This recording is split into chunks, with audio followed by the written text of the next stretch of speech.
ទើបតែមានពេលកាត់វីដេអូបងអូនកាលថ្ងៃសៅរ៍គឺខ្ញុំធ្វើដំណើរទៅស្ទូខ្មែរបងអូនខ្លះក៏ដឹងអញ្ចឹងណានៅរដ្ឋខ្ញុំនេះគឺខ្លាំងឡាយដូចទៅហើយគេដេញចាប់មនុស្សដែរខុសច្បាប់ញ៉ៃញ៉ៃពេញនឹងទាំងអស់អញ្ចឹងទៅបងអូននៅរដ្ឋខ្ញុំដែរភាគច្រើនគឺចាប់មនុស្សច្រឡំណាចឹងតែដល់ភ័យខ្លាចចឹងទៅខ្ញុំមកពីព្រោះខ្ញុំខ្លាចចាប់ច្រឡំចឹងទៅបងអូនហើយខ្ញុំទៅស្ទូខ្មែរដោយសារខ្ញុំថាអត់ចង់ទៅទេពួកអីនៅ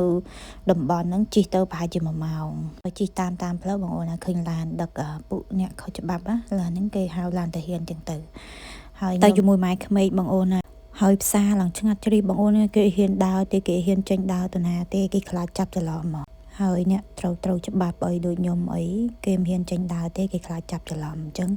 ឆ្ងាត់ដូចជ្រីបងអូនអើយផ្សារទាំងមូលហើយអត់មានមនុស្សហើយខ្ញុំចេះតែបថុយទៅបងអូននឹងមិនម៉ែទេតែមានអីបងអូនទៅឆ្ងាត់ដូចជ្រីហើយអត់មានទេទៅនឹងទិញបានមកវិញអញ្ចឹងណាដល់ពេលស្អែកឡើងថ្ងៃអាទិត្យបងអូនអើយឃើញគេថតប្រហោះចាំនៅមុខស្ទ័រនឹងហ្មងណាគេចេញមកស៊ូណាចេញមកស៊ូអញ្ចឹងណាមើលទៅគេរៀងសង្ស័យគេស៊ូអញ្ចឹងទៅល្អដែរបងអូនទៅថ្ងៃសៅរ៍គេចាប់ថ្ងៃអាទិត្យ Oh my god បាយជំរាបលាឥឡូវនេះគឺដើរផ្សារធ្វើមិនដឹងបងអូនហើយប្រទេសពួកញ៉ៃញ៉ៃផងចាឥឡូវបើមិនដើរបានអីញ៉ាំបងអូនអើយអ្នកដែលនៅម្ដុំផ្សារហ្នឹងណាស្ទ័រហ្នឹងបងអូនគេហ៊ានមកទេគេហ៊ានដាក់ចេញដើរទេណាតែឯងនេះដើរពេញទាំងអស់នេះម៉ែក្មេកនាំដើរអស់ស្គាល់ផ្សារបងអូនព្រោះអីអត់ស្គាល់ទេមកមួយឆ្នាំជាងនេះដូចមួយឆ្នាំហើយ2ឆ្នាំហ្នឹងនេះបងអូនភ្លេចបាត់ទៅមកមិនតបានស្គាល់ផ្សារអីទៅចាគឺបើនិយាយទៅមិនសូវដើរពីអ្នកប្តីឥឡូវនេះមានពេលម៉ែក្មេកនាំដើរបងអូនហើយឥឡូវនេះគឺឃើញសៅមកហើយចាំការទៀតបងអូនហើយម្នាក់ម្ថងទៅព្រោះអីខានញ៉ាំយូរដែរនេះមានណាបងអូនដាក់ក្នុងឡាននឹងកអស់លេងទៅចាក់ពេកបងអូនអើយនៅរដ្ឋខ្ញុំលើឥឡូវនេះគឺម្ថងហ្នឹងគឺ$5-10បងអូននៅអាមេរិកនេះម្ថងអញ្ចឹងណា$5-10បើយើងទិញនៅខ្មែរហូបចាប់មកអស់ចាបើនិយាយទៅតែនៅស្រុកនេះវាថ្លៃតិចចឹងណាតែធ្វើមិនឃ្លានណាចេះទិញតែបងអូនអើយឃើញផ្លែនេះទៅនងបងអូនចង់ទិញញ៉ាំតែដូចអត់ចង់វិញចាស៊ូប្តីទៅប្តីអត់ញ៉ាំហើយខ្ញុំសូវចំណូលទេហើយមានដូងមានបើនិយាយទៅផ្សារនេះមានគ្រប់សពបងអូនចាដូចយើងនៅខ្មែរចឹងតែភាគច្រើនវាកកវាអីចឹងទៅវាអត់សូវឆ្ងាញ់ដូចយើងស្រស់អីចឹងណាតែធ្វើមិនបងអូនឥឡូវនេះប្តីទាទិញស្វាយមួយបងអូននៅស្វាយនឹងប្រហែលជា$5-10ទៅ$20មួយហ្នឹងតែមានអីបងអូនឆ្ងាញ់ប៉ុនគេតែគ្រាន់តែដាក់ក្នុងឡានកកលេងបងអូនអើយស្ដាយមែនតើ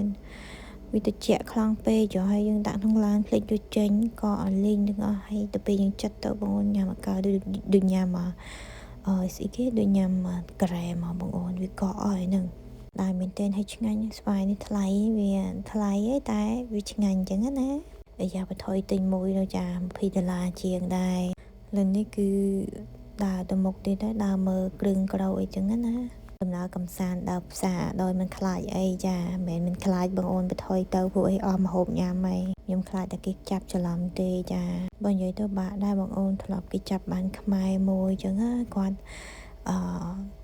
គេចាប់ឲ្យបងអូនគេមានស្ដាប់ឲ្យផលយើងអីមើលគេសង្ស័យគេចាប់យើងតែម្ដងណាទោះបីយើងត្រូវច្បាប់ក៏វាចាប់យើងដែរចាចាប់យើងចឹងទៅវាឲ្យយើងរៀនឲ្យយើងអានឲ្យវាស្ដាប់គេចង់ដឹងថាយើងនឹងនៅ